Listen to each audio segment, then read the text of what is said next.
Thank you very much, everybody, for coming in.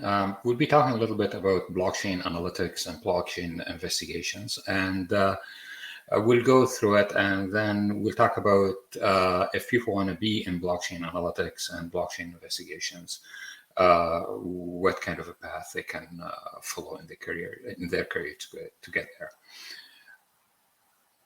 Well, let's start with cryptocurrency. We all know that it is big, but is it really big compared to the currency circulation in the world and the assets that are available in the world?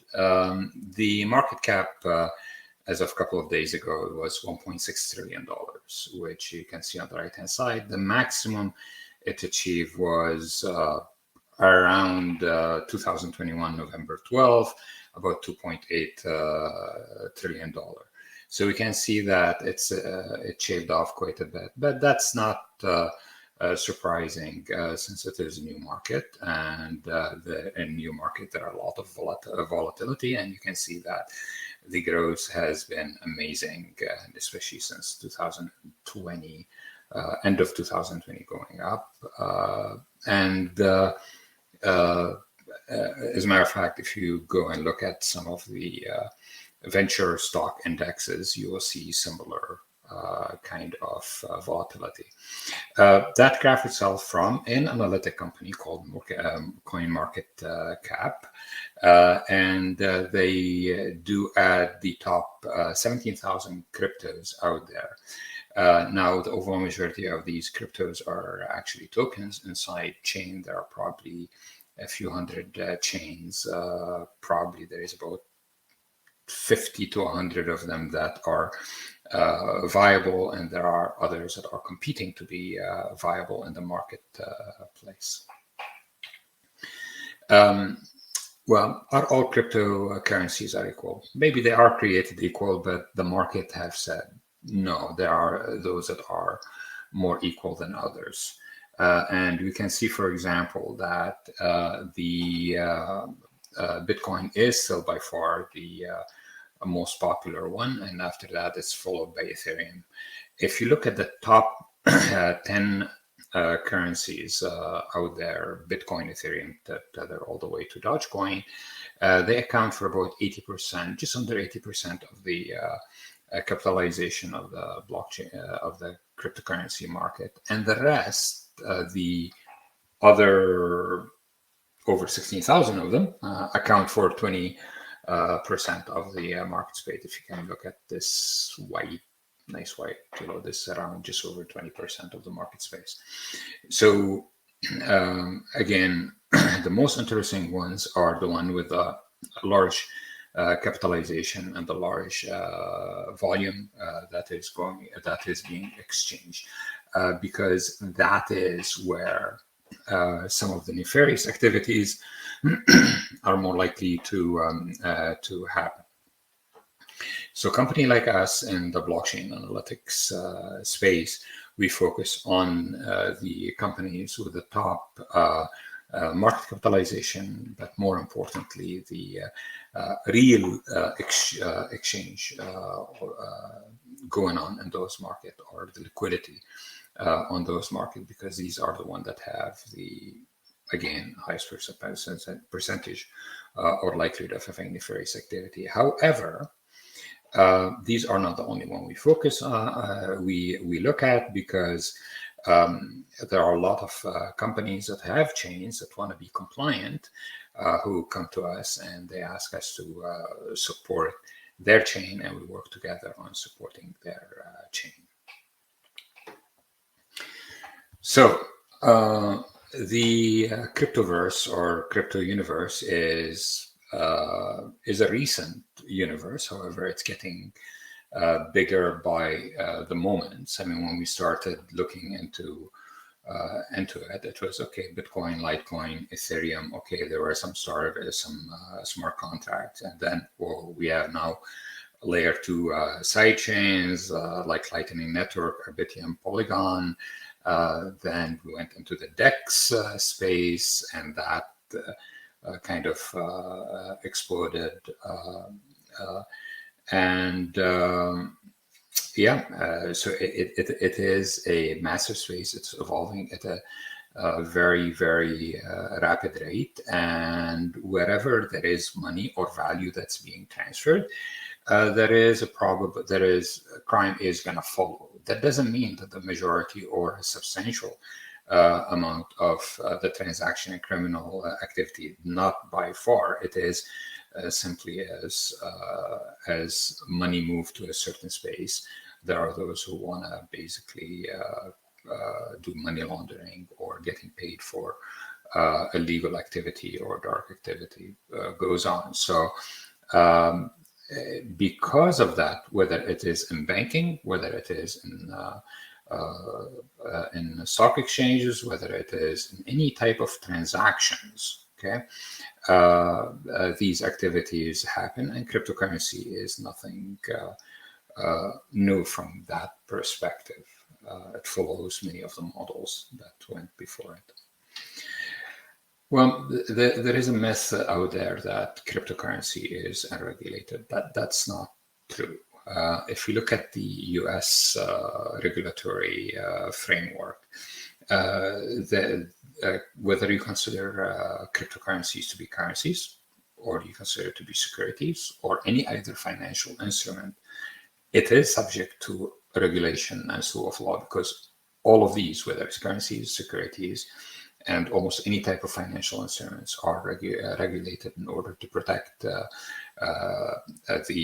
individuals, and also in order to those who invest money, put in money in those, let's call it securities, financial instrument, call it whatever you'd like, or to protect the national interests, whether it is from terrorism, money laundering, any type of. And then you have, obviously, if you consider if there is money to be made, the Internal Revenue Service in the United States, and in Canada, it is Revenue Canada. They would like to have their share. That's to be expected. Let's move on to the next. So, is cryptocurrency anonymous? Yeah, it's pseudo-anonymous. It's not really anonymous because, and here we're talking about the main cryptocurrency chains. You can go to certain cryptocurrency chain where the level of privacy and anonymity go through the roof. Let's put it this way. But in Bitcoin, Ethereum, and the main ones out there, you can see all of those transactions. They are all public. You can see them. It's not very difficult to trace them, track them, but there are tools out there that guarantees more privacies, or that are used in order to make these transfers more private. So Bitcoin, if you use some of these privacy tools, it can be private, but if it's not used with those, it is you can see all of those transactions. What you do not know are the people behind those transactions. However, there are quite a few techniques in order to identify who control these wallets. And for example, with regard to our companies, we focus on entities. We do not focus on individuals, except if they are nefarious individuals and they have been basically been subject to a list, let's say governmental list, and, or law enforcement action. We talked about there are privacy coins out there where it makes make it more difficult, not impossible, to track the transactions. You see Dogecoin in the middle. Dogecoin is not a privacy coin, so just it's. Then there are services out there that are available that mixes all of these transactions, the inputs together, and it makes it more difficult to there are also, we talked about the obfuscation method in order to make transaction less visible, and in order to basically track down the person who is making those transactions. Some of it is ring. We're not going to go in details into it, but ring signature, stealth address is ring confidential transaction. Mixer and tumblers are some of the most popular ones to use, in which multiple inputs from multiple people, many people, are mixed together in order to make it more difficult for people to identify where the money went from which input to what output. There are also more advanced mixers, and there are privacy wallets, etc. Having said that, this is almost like a race in between entrepreneurs and individuals and and developers who come up with, and innovators who come up with always new ways to obfuscate the source of fund and the flow of funds, and between another company like ours to basically solve this puzzle and be able to follow the flow of funds. If people want to know more about privacy on the blockchain, I just put a link up there in the presentation. Well, why do we do this? I mean, we do this, why we have decided to be in the blockchain and tech business. It is something that needs to be done because we need to be able to measure risk in financial, in blockchain transaction. Why? Governments are not going to let the cryptocurrency grow in a wild environment. Why? Because we're talking about an exchange of money, exchange of value, and when that happens, there are a lot of nefarious activities are going to happen with that. Exchanges can no longer go to the regulatory agency and say, "Oh, I didn't know." Well, you need to know. If you're facilitating a transaction, if you're facilitating the flow of value, you need to know where your client are sending money or where you're receiving your money from. This is the same for financial institutions, whether it is bank, whether it is brokers, anybody dealing with money has to do this. Western Union, okay. So exchanges, financial institutions need to determine transaction risk.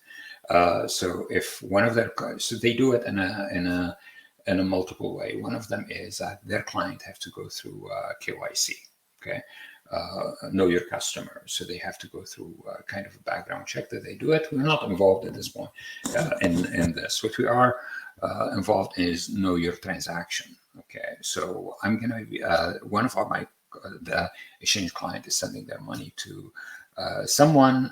They need to know if that receiving party is a high risk or is it a low risk? Is it the person that's involved in child pornography, or is it involved in money laundering, or is it involved in a slew of very nasty behavior? And that's where we come in and help these financial institutions. So they have to basically determine transaction risk, the risk at the transaction level, to know, do I allow this transaction through or don't I allow this transaction through? If I receive money from a certain entity, and that entity is a nefarious entity, it could be a hacker, it could be a thief, it could be, child pornographer, it could be anything, do I want to basically freeze the money or not? Then the other thing is I need exchanges, financial institution, and regulatory agency need to measure exposure on the entity side. I want to see my exposure as an exchange, okay? Or if I want to work, I'm a bank and I want to deal with an exchange, I would like to know the risk exposure of that entity in order to determine whether or not I want to be financially involved with that organization. From a regulatory agency, and I want to basically see that the exchanges that I have allowed in my jurisdiction, licensed in my jurisdiction, Are they involved in high risk, or they are, let's call it, acceptable risk behavior? Auditors also, they need to know, if you're auditing companies, you need to basically make a statement about the risk involved in their business. Even as individual, I mean, if we're going to send money to somebody, we better know who we're sending money to. We do have a responsibility as good citizens, as good individual, not to cause harm. So how do we measure risk? We talked about who need to measure risk. How do we measure? Well, risk is not synonymous with criminal activity. Okay, it describes the risk associated with that address. Here, we're not, for example, a person that's use a mixer is not necessarily, and most of the time may not be, involved in criminal activity, but they are involved in a high risk activity because obviously they're trying to hide something. They're trying to hide something. Okay. There are addresses with no nefarious activity, like, for example, there are law enforcement agencies, governmental lists that have identified, and also investigators that have identified addresses associated with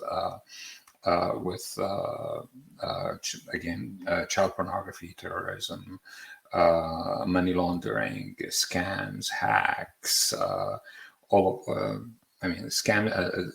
scams usually they publish their own, they publish them out loud. So these are addresses that are associated with nefarious activity, and they're obviously high risk. Okay, there are addresses who engage in high risk are white not legal. We already said that. Then these addresses that we know that they are involved in high risk nefarious activity or high risk activities. Okay, there are quite a few heuristics out there on model in order to propagate the taint or propagate the risk. The risk is not only associated with those addresses, it is also with the addresses that receive money and sometimes that send money to those addresses. I'll give you an example.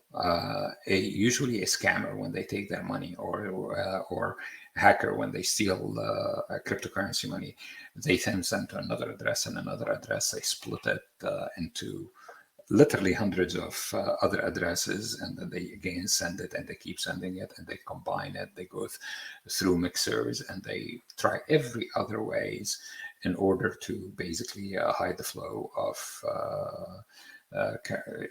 the money or currency or value, whatever we want to call it. So there are multiple models of risk propagation.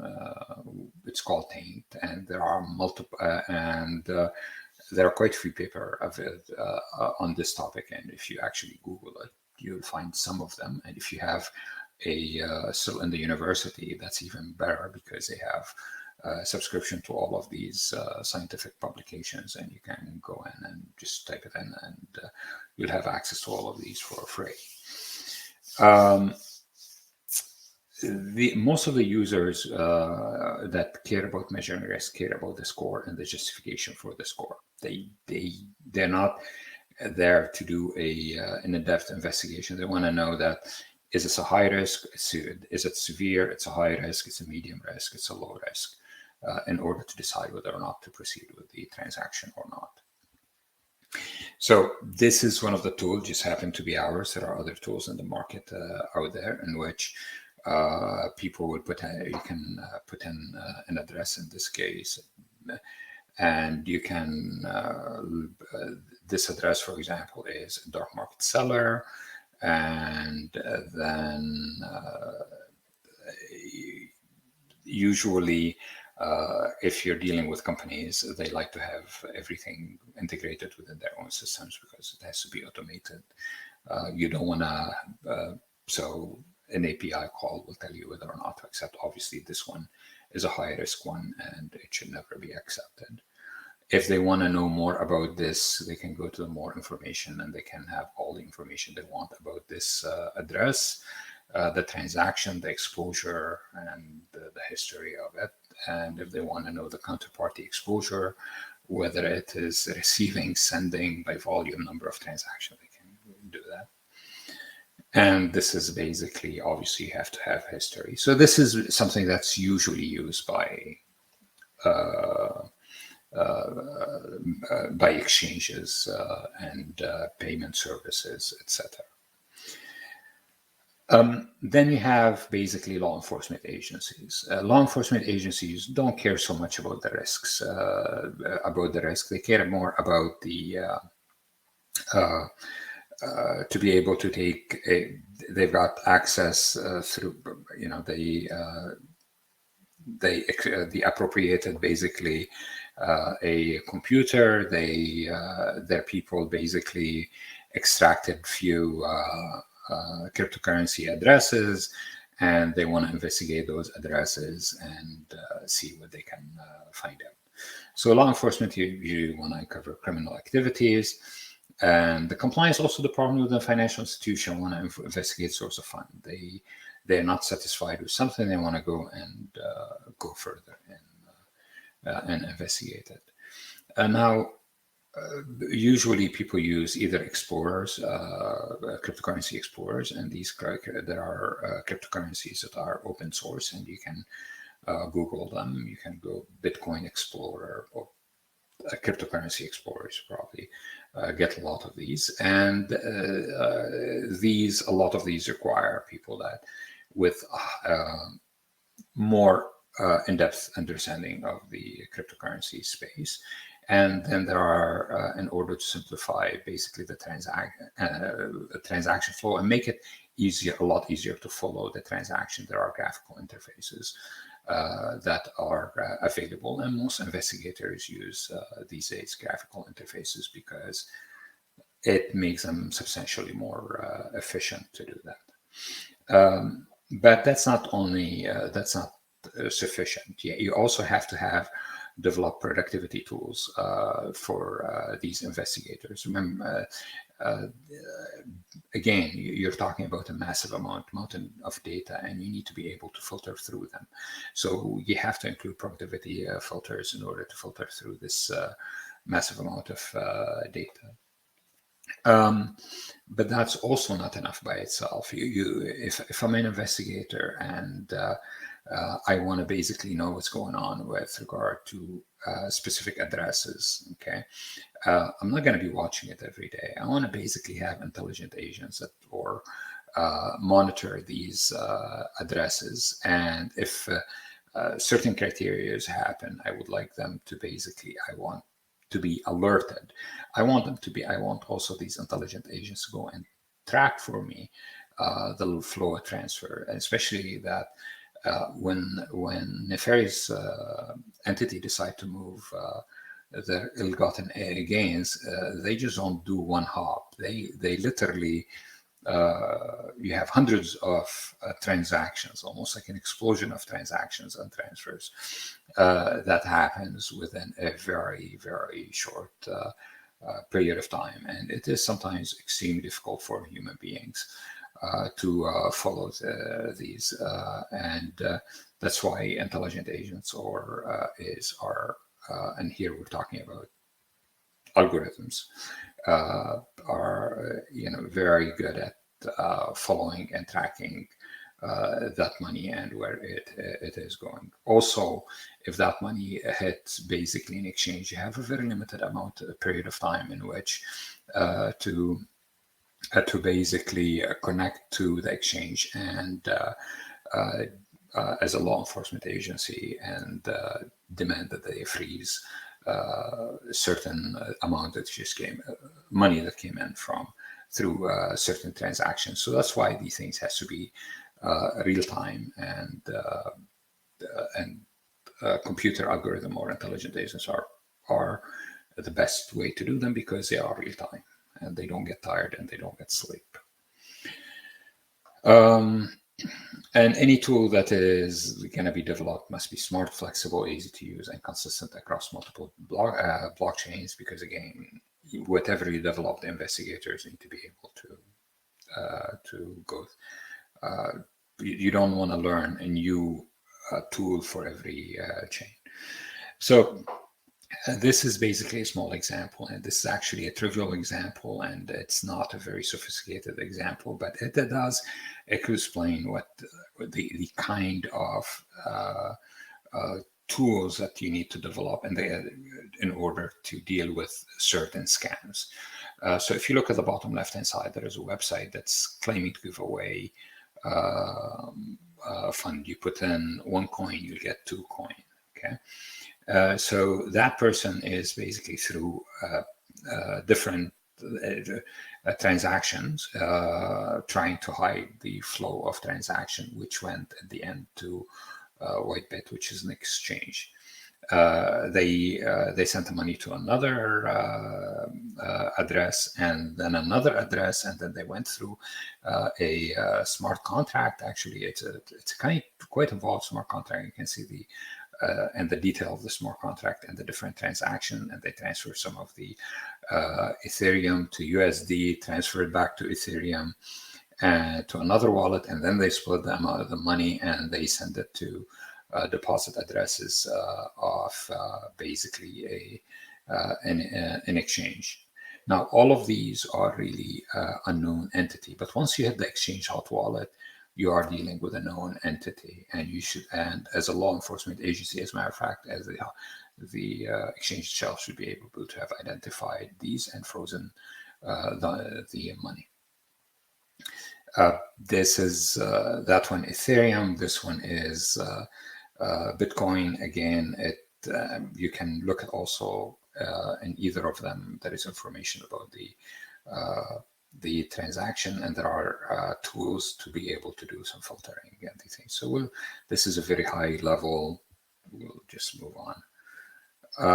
We talked about real-time intelligence agent. Again, with real-time intelligence agents, you should be able to monitor addresses. These are multiple groups that are being monitored, and you can basically, anytime you can decide what kind of rules you want to set in order to, if there is a threshold that get any of these if you reach certain transaction or certain criteria get reached, you get alerted, and then you can basically decide what kind of action you want to take based upon what you are monitoring.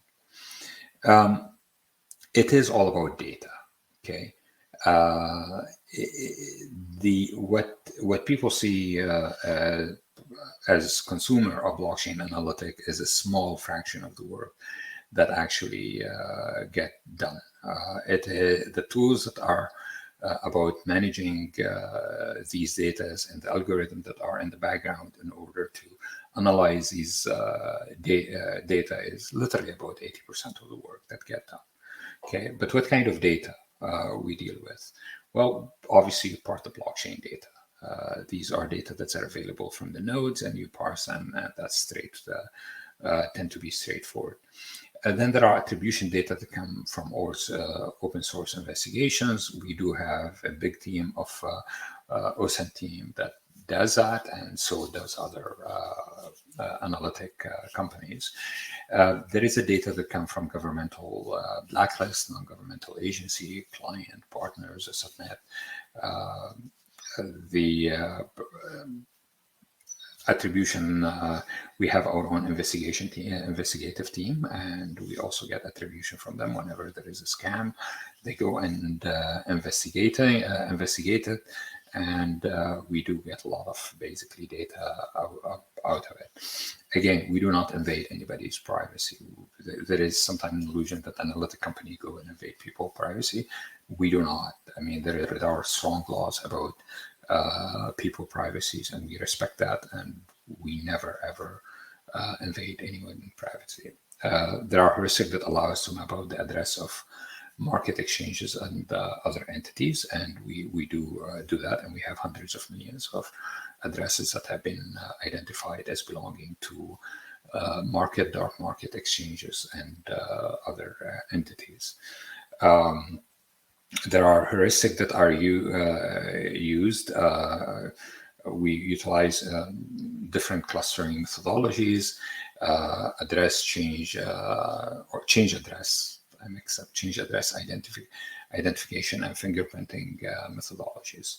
And again, these are available in the public domain, and you can just basically literally Google them. And for example, if one of the heuristic is co-input clustering, if you do that, and you can basically learn all about it. And also there are some scientific papers that are written about the topic.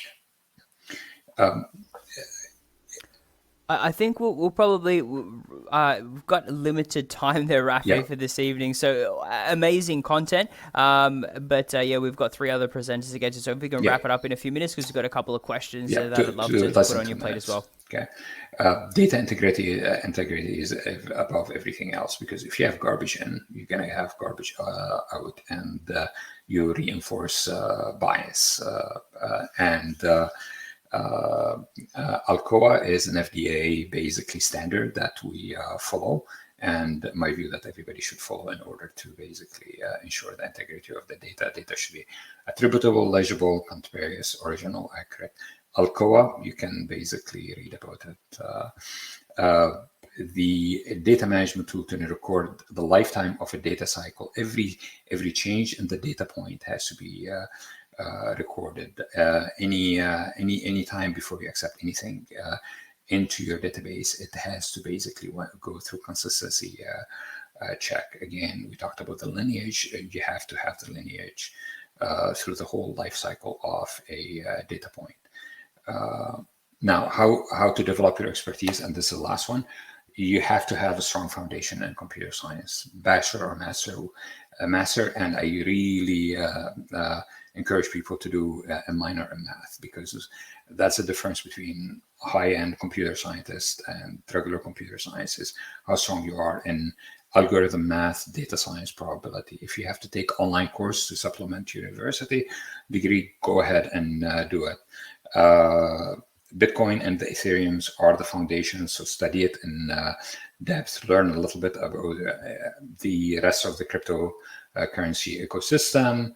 I listed a couple of books there. There are investigation and compliance courses. We offer one, but so does others. And scientific paper. Use Google. And that brings us to the end of the presentation.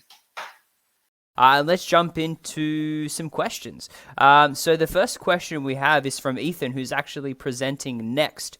Ethan has asked, how do you source your data as to whether a particular address is at risk? As an example, how do you know a particular address in a mixer address versus an end user's wallet versus a exchange address? Let's put it this way. Anybody that's involved in a mixing or a mixer transaction tend to be a high risk address.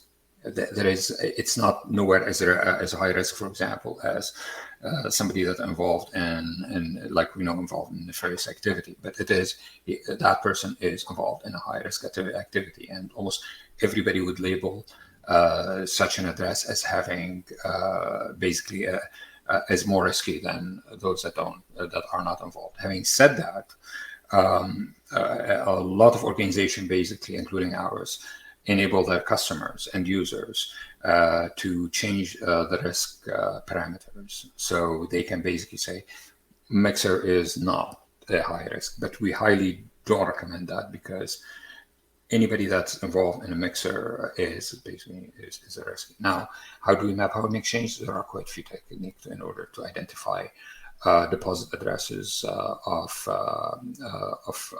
exchanges. We're not the only organization that does it. There are quite a few organizations that does it. Unfortunately, every organization does it a little bit differently, and I cannot disclose it publicly. I understand. Yeah, that's fair enough. Very good, Ethan. We got another question from another presenter. Jason has asked, do you recommend using a single-use public address when sending crypto? We don't give recommendations about these things. Again, we're not we're in the business, like we're into the analytics part of it. I don't have any recommendation about how you send money or not. There are the link I have in the presentations, if you look at it, and the recording will be available. Actually, it gives a lot of recommendations how to send it. Okay, but I'm not gonna tell you. Just read that link and you'll find out. Thank you very much, everybody.